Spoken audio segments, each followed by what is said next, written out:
Okay, so today we're going to go into section 2.3.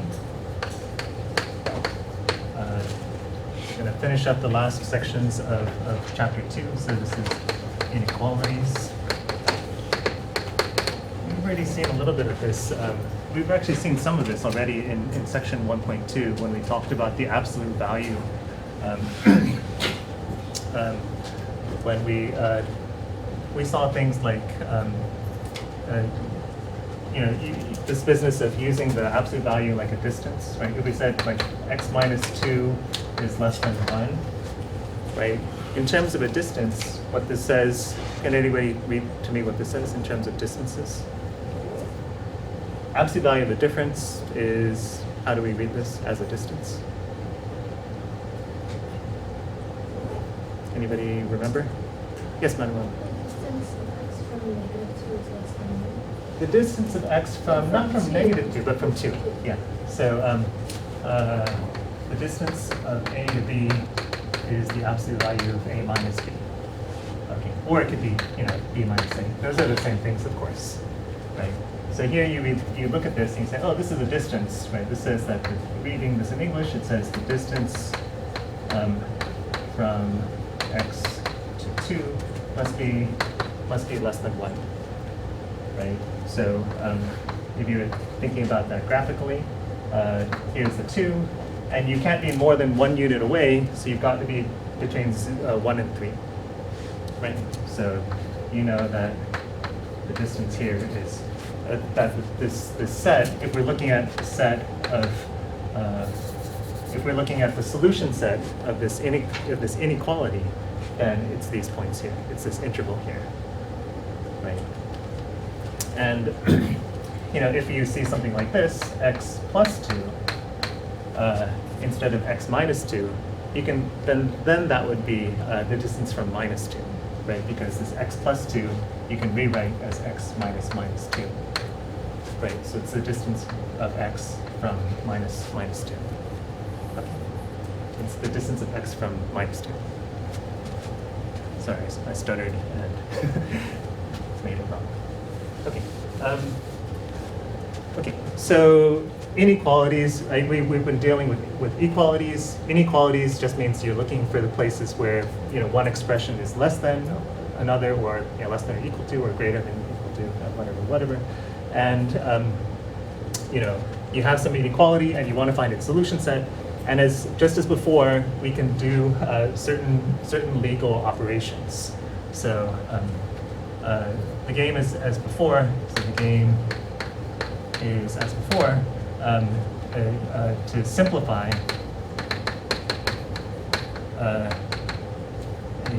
inequality, simplify the inequality using legal operations.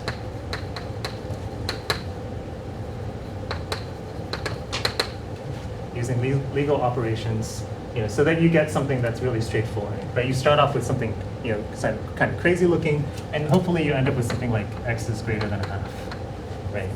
And your crazy thing,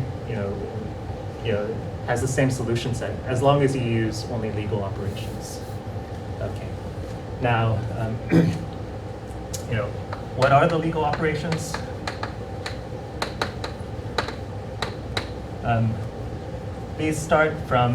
These correspond to just some basic facts about inequalities. Okay, so here's some, what are the legal operations? Well, there's some basic facts about inequalities. The first one is that if A is less than B, then that inequality is equivalent to A plus C being less than B plus C, right? That if you have an inequality like this, and you add the same number to both sides, then that's certainly true, right? If this is true, then that's true. If this is true, then that's true, right? Okay, so these are logically equivalent statements, right? If one is true, the other is true. If one is false, the other is false. Okay. Another a similar statement, similar sort of thing is if A is less than B, then CA is less than CB, as long as C is greater than 0. As long as C is greater than 0, then this is true. Then these statements are equivalent, right? Whenever you have an inequality like this, then if this is true, that's true, and vice versa. Okay. So yeah, that's and the last one is that if you have that these inequalities are equivalent, that if you multiply both sides by -1, then you have to change the direction of the inequality.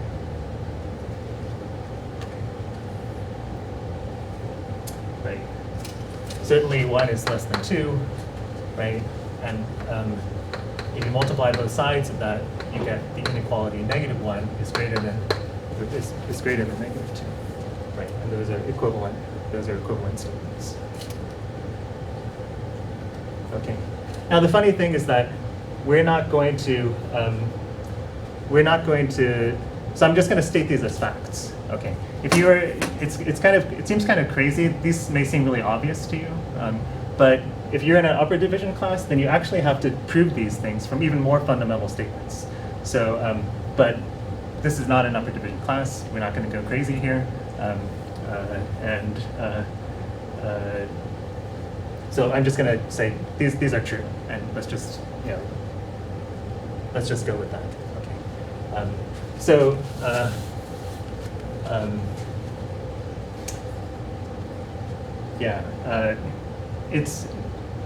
It's possible in mathematics. It's possible to go really deep down.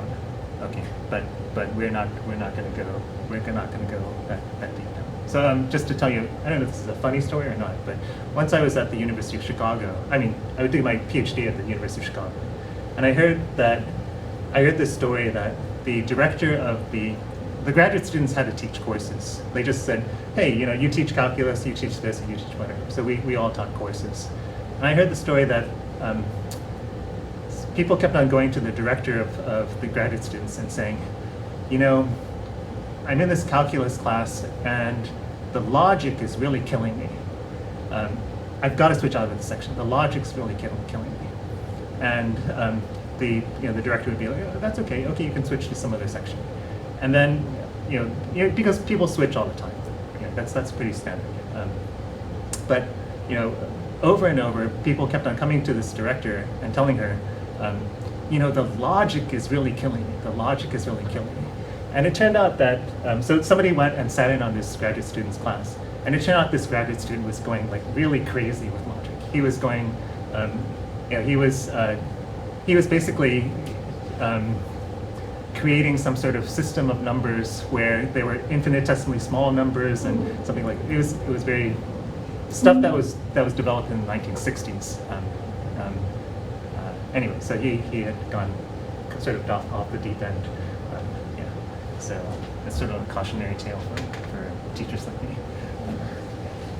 Okay, yeah. So we're not gonna even step in that direction. We're just gonna say these are facts. Okay. These are facts. Okay, and what these give you are the legal operations. So like, right. So because of these things, we know that. So we can do the following to an equation without changing the solutions.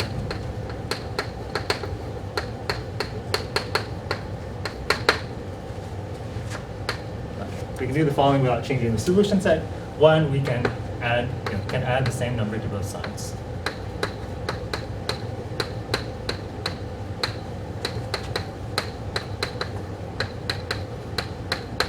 Right, and it could be a negative number, right? So that encompasses subtraction, right? So adding the same number, could be a negative number. You can multiply both sides by the same constant, same non-zero constant. Sorry, same positive constant.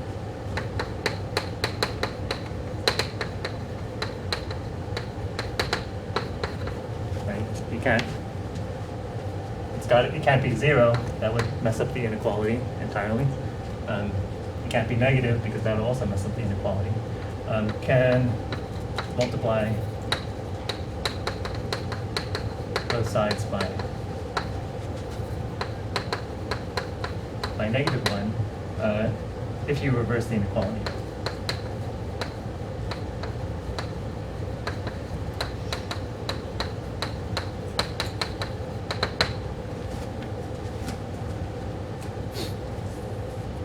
Right?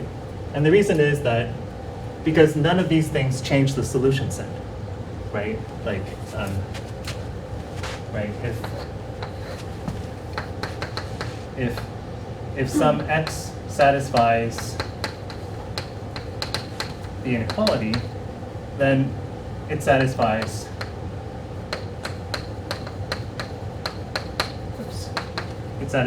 the inequality where you add some number to both sides and vice versa. So the point is that the solution set doesn't change, right?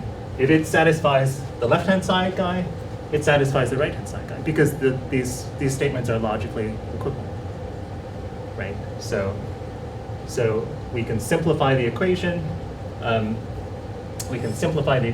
Without changing the solution set. So for example,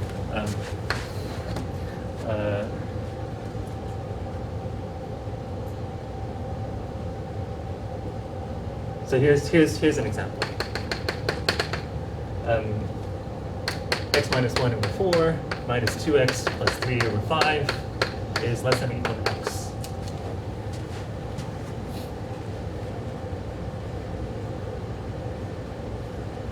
Okay, so this looks like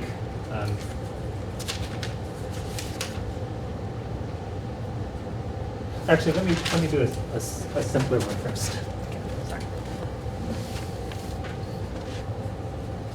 So here's a much simpler one. 5t plus 8 is less than or equal to 7 plus 17.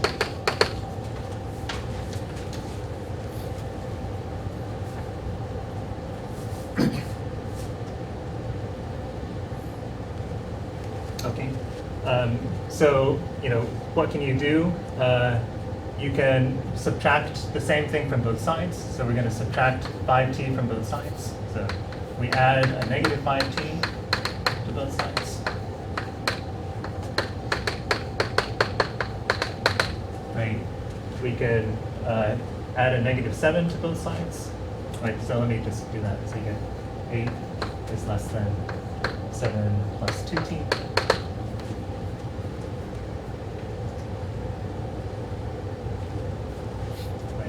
You can subtract 7 from both sides. Right, so you get 1 is less than 2t. And you can multiply both sides by a half. So you get 1/2 is less than or equal to 2.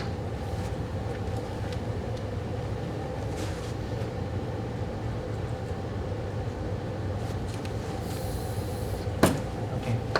And the point is that these equations are these inequalities are equivalent, right? So this one is equivalent to that one by by the first fact, right? And then we just do some arithmetic, and then this one is also equivalent by the first fact. We do some arithmetic, and this one is equivalent by the second fact, right? So you could do something like that.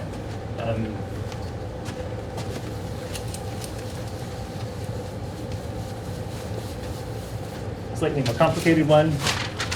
The one we just had.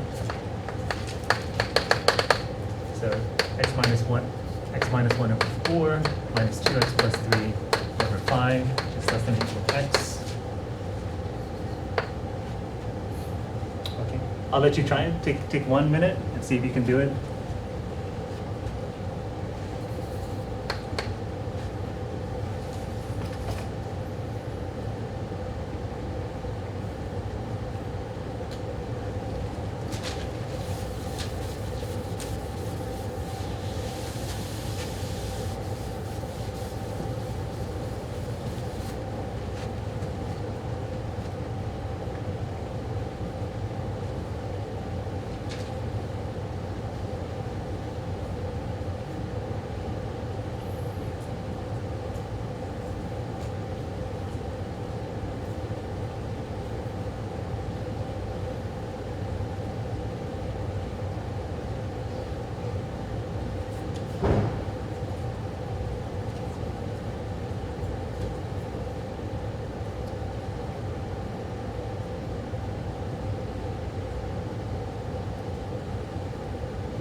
turn to a neighbor and talk with them.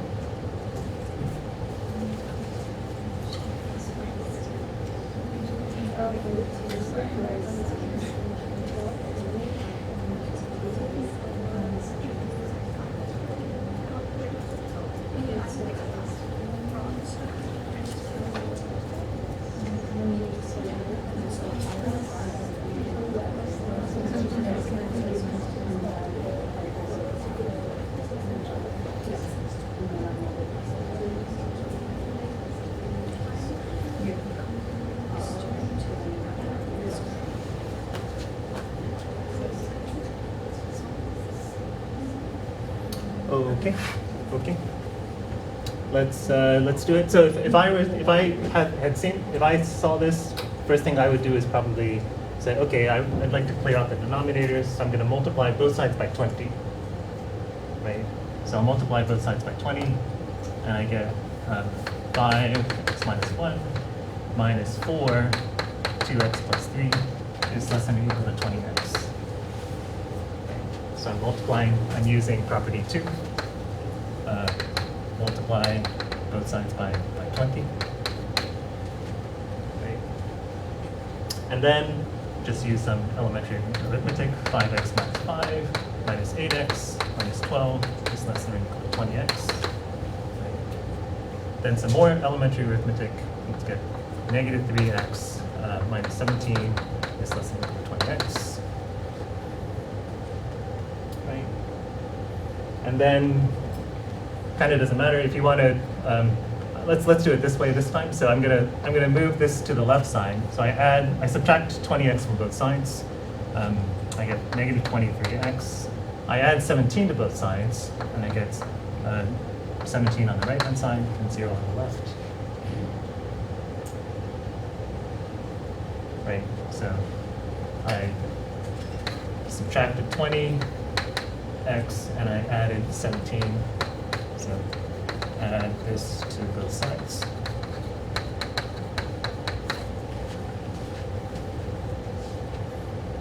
Right, to get this thing. Okay. And then this time I'm going to divide by negative 23. Oops, I need to reverse the inequality.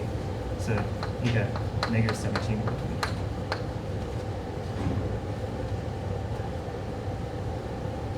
Or if you want to do it in pieces, you could divide both sides by 23, and maybe that's more consistent with not writing things. So I divide both sides by 23. I get negative x is less than 1723. So multiply both sides by 1/23, and then multiply both sides by negative 1, and reverse the sign.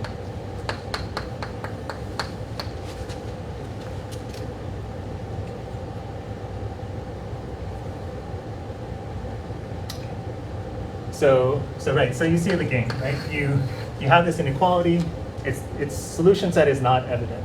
It's not really obvious from the beginning, but you do a bunch of operations that don't change the solution set, and you end up with another inequality whose solution set is the same. And this one is very easy to read off, right? Its solution set is you have to be greater than negative 17/23, right? So you know that this is the solution for this.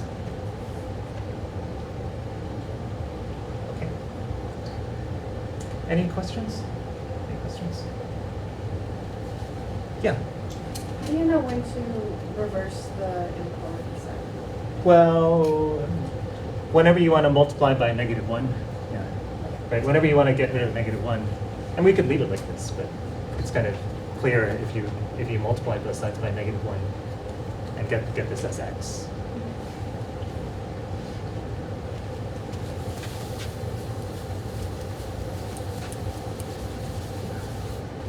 Okay. Okay. Any other questions? Let me just put up another example. So here's another example from the book. So sometimes they'll write things like this. They'll write some sort of like a pair of inequalities in one go. Okay. So this is just two inequalities, but just written at the same time. Okay, it's just a shorthand for this has to be greater than or equal to that, and it has to be less than or equal to that. Okay, but you can solve these things. You can solve these things simultaneously. You know, so same sort of game. Like if I saw this sort of thing, I'd say, okay, I want to clear out the denominator, so I multiply everything through by 3, right?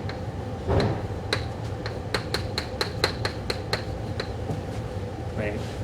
So just multiply everything by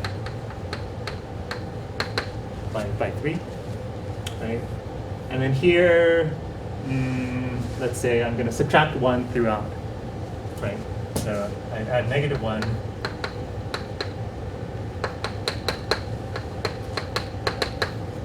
Right, so I add a -1 throughout on all sides, on all 3 sides of this inequality. Right, so I get this -4, this less than or equal to -14, less than or equal to 2, right? And then the last thing I would do is, I'm just going to do it in one move. I'll divide by -1/4, and I need to change the inequality.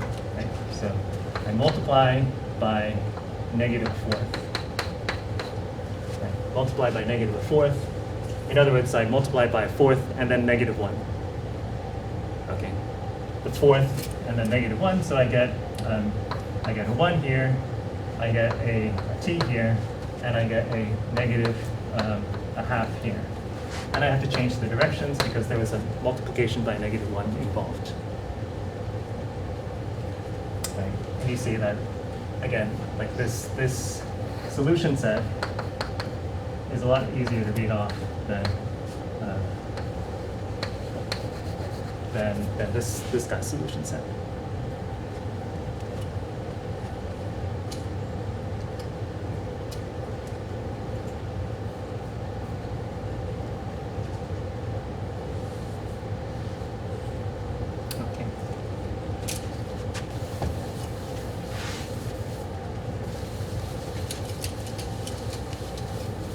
If we think about the graphs of these things, so just to look at, if we look at this inequality and this inequality, okay, so like graphically,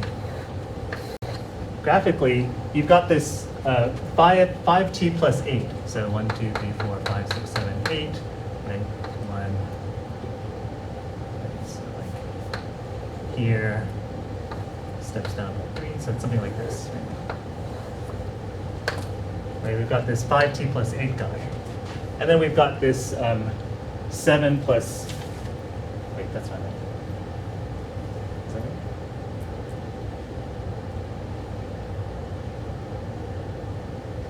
No, that is right. 5t plus 8, so y equals 7, 5 plus 8. And then you've got this 7 plus 7t, so there's a 7 here, plus 7t. So it goes up even faster. If this is 7, then this should be 0. Right? It goes up like this. Right? So you've got one graph of this y equals 5t plus 8. And you've got this other graph of this y equals 7 plus 7t. So graphically, you're looking for where this guy is bigger than, sorry. You're looking for where the yellow guy is bigger than the white guy, right? And you see that the yellow guy gets past it, somewhere in between here, right? So the solution set is basically, once you get past this value, whatever that is, then you're in the solution set, right? So graphically, that's what's going on. That's a lot harder to read off than the other one. The other one says t has to be greater than 1/2. Right? So this is t. So here's 1 and here's 1/2. Right? So the other one says, well, t has to be greater than 1/2. So as long as you're greater than 1/2, you're okay. Right? So you see that they're not really the same thing, but their solution sets are the same. They're not really the same inequality, but they're equivalent inequalities. Don't worry if that didn't make sense, but if it did, then that's one more way to think about it. Okay.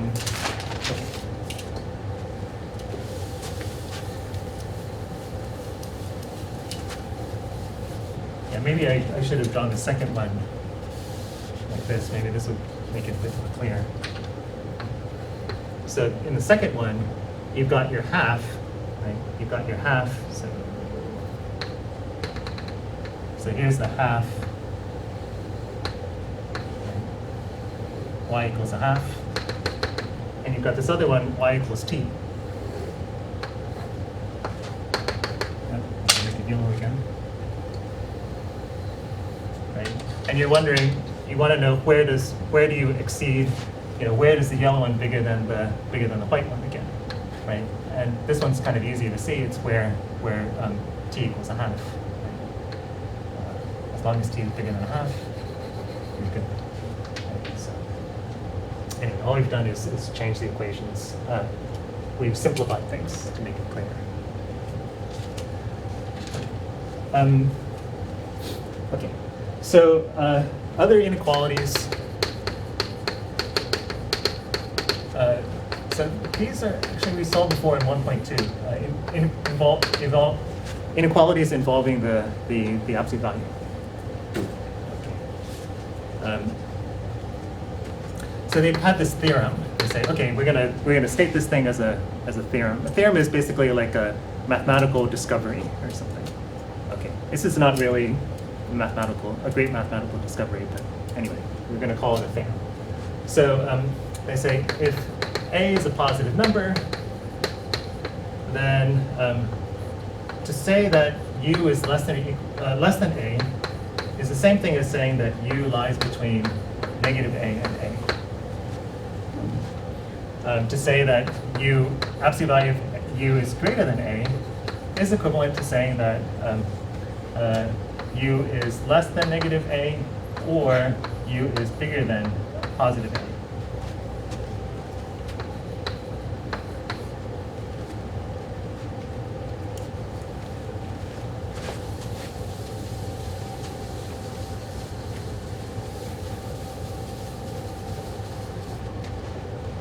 Let me give an example of how you would use that. So like if I say absolute value of x is bigger than a half. Absolute value of x is bigger than a half. Then I can come over here and say, okay, that's the same thing as saying, that's equivalent to saying that x is less than negative a half or x is bigger than a half. Right? Because here I've got this thing that any statement like this is equivalent to this pair of statements.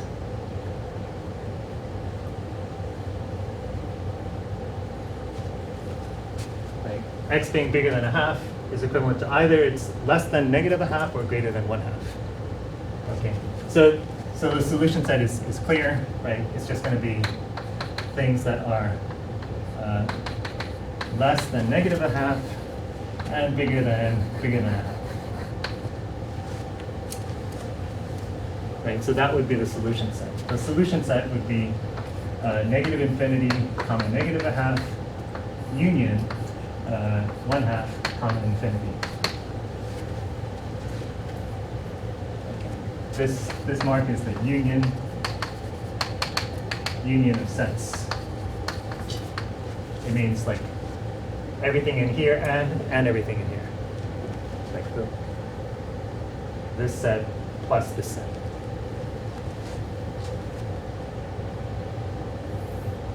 Okay. But let me say that this is actually pretty, if you think about things geometrically, this is pretty obvious, right? Geometrically, this absolute value of x is absolute value of x minus 0, right? Absolute value of x minus 0. So it's, what this says is that the distance to 0 has to be bigger than a half, right? Well, here's 0. The distance has to be more than a half, right? So you've got to be, past half this way or past negative half that way, right? You can't be at a half because then your distance would be exactly a half. And the distance has to be bigger than a half. Okay. So this theorem is really encompassed by what we said earlier about distance and absolute value, right? What this is saying is that the distance to 0 is less than a, right? In other words, you must lie between negative a and a.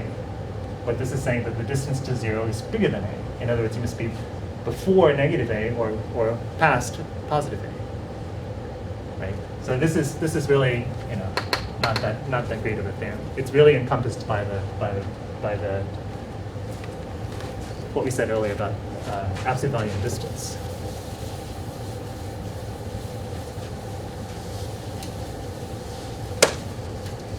Right, so yeah, they have some exercises. I guess, okay, so like, somebody tell me the answer to this one. What's the answer to this one? Just look at it. Isa. Absolute value of x is greater than or equal to 8. Well, no. So think about it in terms of distance. Okay. This says that the distance to 4 has to be bigger than or equal to 4. Okay. Draw something on your page.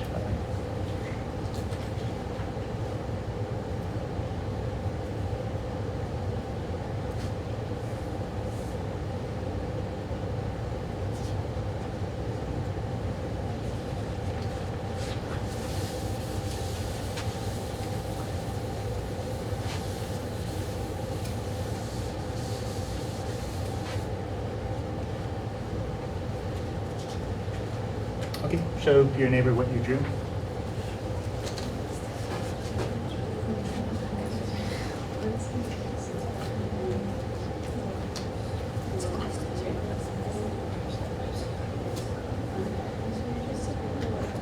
Okay, so what is this saying? If this is 4 and here's 0, this says that the distance to 4 must be greater than or equal to 4. Right? So the distance to 4 must be greater than or equal to 4. In other words, I've got to be, 0 would work, right? 0 would work because that's distance 4. And anything farther away from 4 will work on this side. Similarly, 8 will work over here, right? And anything farther than 8 on that side will work.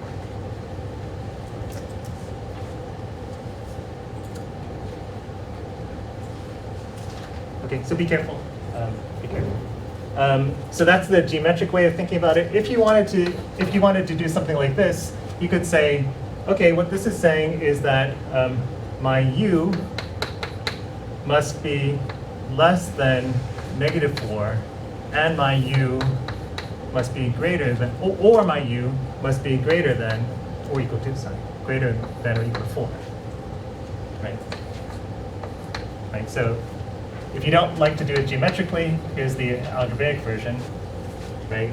That statement is equivalent to this thing being less than -4 or this thing being bigger than 4, right? And you can simplify these. So you get x is less than or equal to 0 or x is greater than or equal to 8.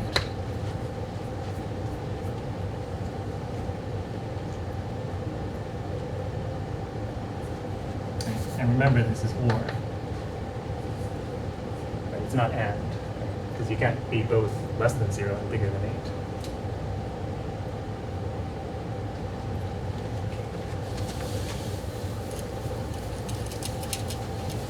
Let's do a slightly more complicated one. The absolute value of x minus 2 over 3 must be less than 4.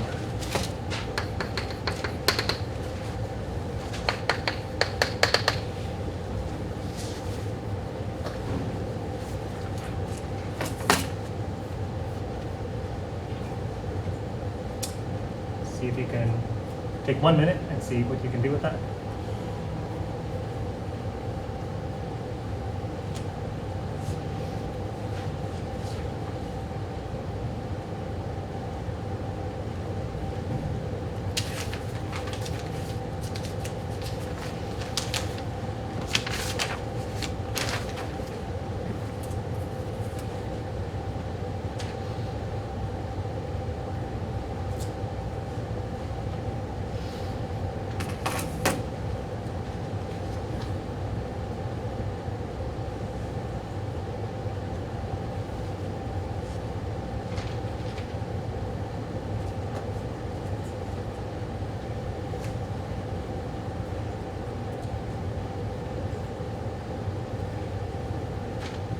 Okay, turn to a partner and talk with them.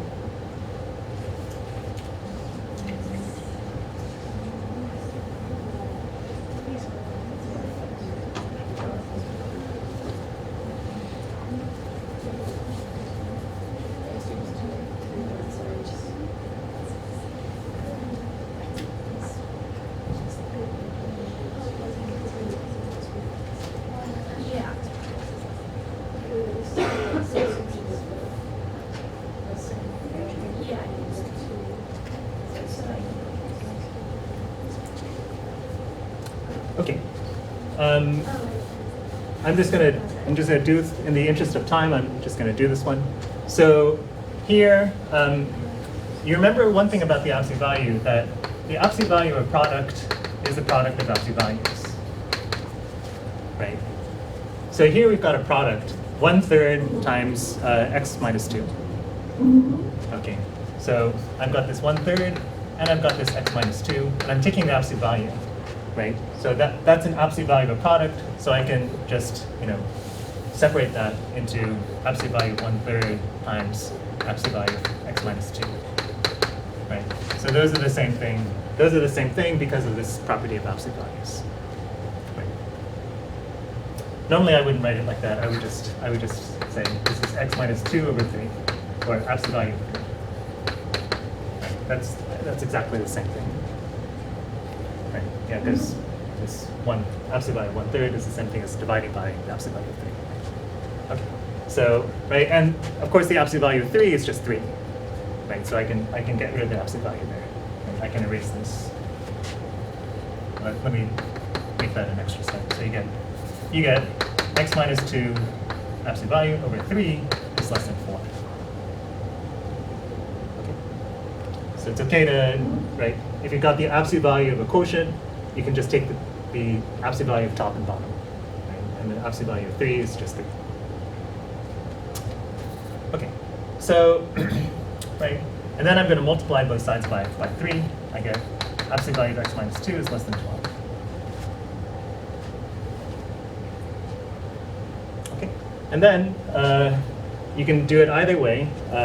You say, okay, this thing is going to be less than 12, so that means that x minus 2 must lie between negative 12 and 12. Right? Then we add 2 throughout, and we get x must lie between negative 10 and 14.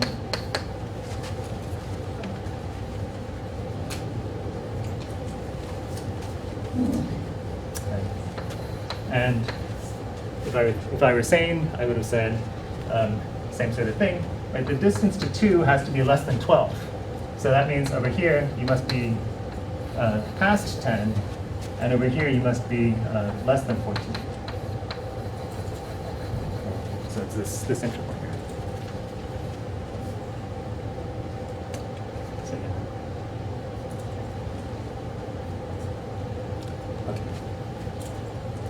Okay. Have I done anything else wrong?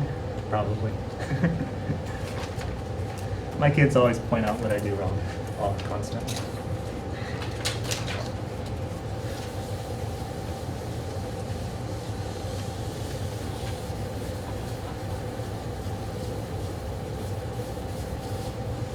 Okay. Okay, let me get a little bit into 2.4. So this is inequalities involving polynomials or rational functions.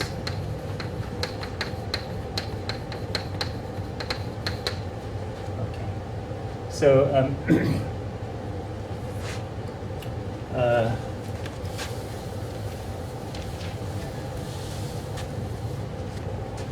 guess we can go.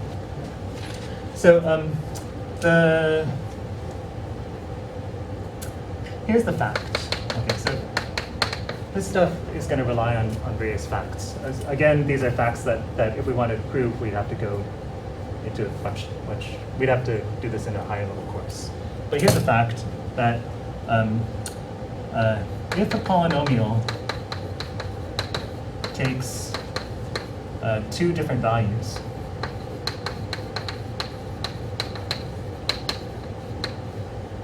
like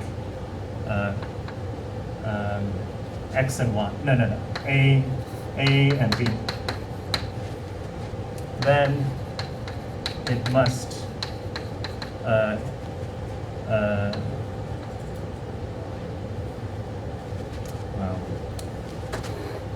Okay, so here's the idea. I'll try and so if you have a polynomial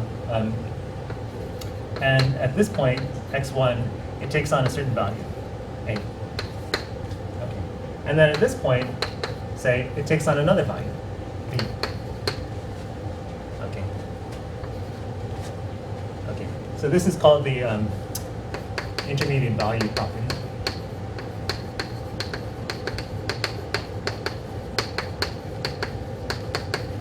Okay. So the intermediate value property says, well, if you attain some value over here and some value over here, then if you look at any intermediate value, so if I look at this intermediate value, then the polynomial must hit that value at some point between these two guys. Okay, right? So the polynomial, so given any intermediate value,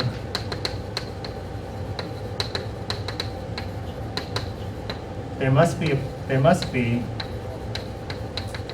a time between x1 and x2 where the polynomial hits that value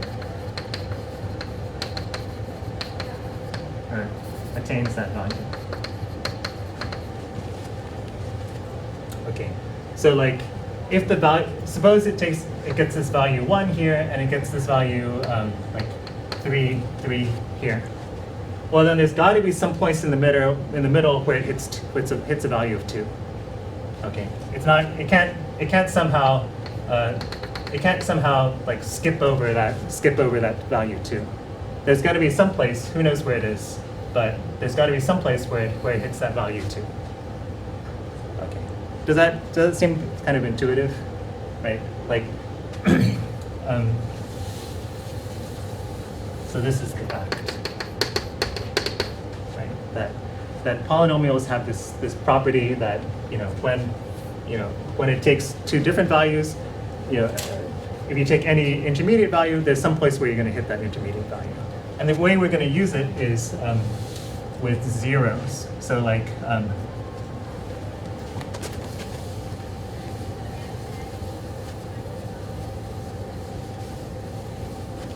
so in consequence,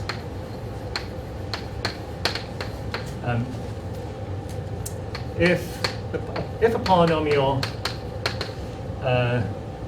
has consecutive zeros,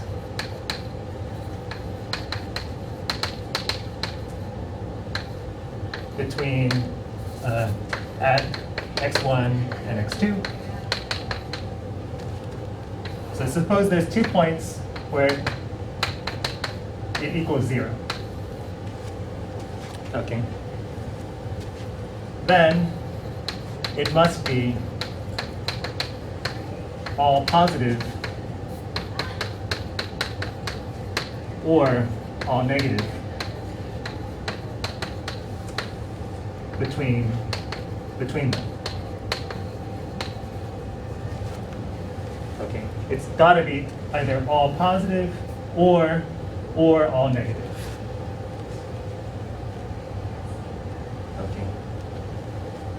And the reason is, if it were sometimes positive and sometimes negative, well then by the intermediate value property, there's got to be another 0 in there, right? Suppose it, right? Or if it were, sometimes positive and sometimes negative. So like here are the 0.